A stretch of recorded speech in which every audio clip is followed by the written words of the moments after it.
साधना जी, आज जो लेखिका संघ का 28वां स्थापना दिवस का कार्यक्रम था, तो सबसे पहले तो हम सभी एक दूसरे को शुभकामनाएं देते हैं। जी, आपको भी बहुत सारी बधाई हो। हाँ, और आज आपने इसके अंदर एक प्रस्तुति दी थी। जी। तो हम ये जानना चाहेंगे, जिस तरह की आपने ड्रेस पहनी हुई, तो ऐसा लग रहा है ये किसी वीरांगना की ड्रेस है। जी। तो आपने आज किस वीरांगना की प्रस्तुति दी? मैं गौड़वानी की महारानी दुर्गावती बनी हूँ और दुर्गा अष्टमी के दिन चूँकि मेरा जन्म हुआ है, इसलिए मेरा नाम दुर्गावती रखा गया। और कलिंजर की महारानी राजा के घर में मेरा जन्म हुआ।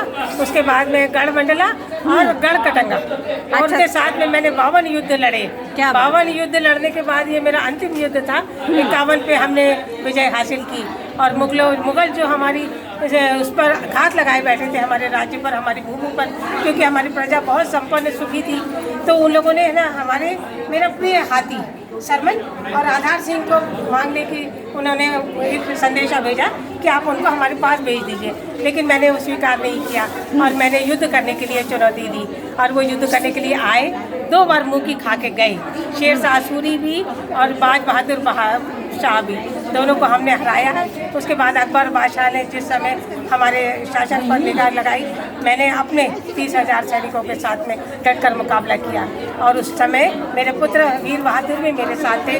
वीर बहादुर जख्मी हुए, उन्हें सुरक्षित स्थान में मैंने भिजवाया और उसके बाद में युद्ध करते रही हाथी पर सवार होकर। एक उनका जो विधर्मियों का एक तीर मेरे गले में लगा, एक तीर मेरी आँख में लगा, तो मैंने उसको निकाल करके फेंका, लेकिन उसका फलक मेरी आँख में रह गया। तो उसके बाद में एक अगला जो तीर मेरे कंधे पर छूता हुआ सीधे सीने में आ गया। तो मैंने जान लिया कि मेरी मृत्यु सन्निकट है। मैंने आधार सिंह को बोला भी कि आधार सिंह, तुम मेरे शीश को, मेरे मस्तक को अलग कर दो, मेरे मस्तक को मेरी देह से अलग कर दो, विधर्मी उसे छू ना पाए।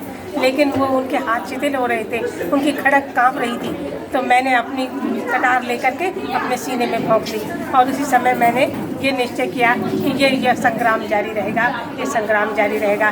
जय जननी, जय मध्य प्रदेश, जय भारत। बहुत बहुत बधाई आपको साधना जी, इतनी अच्छी प्रस्तुति के लिए।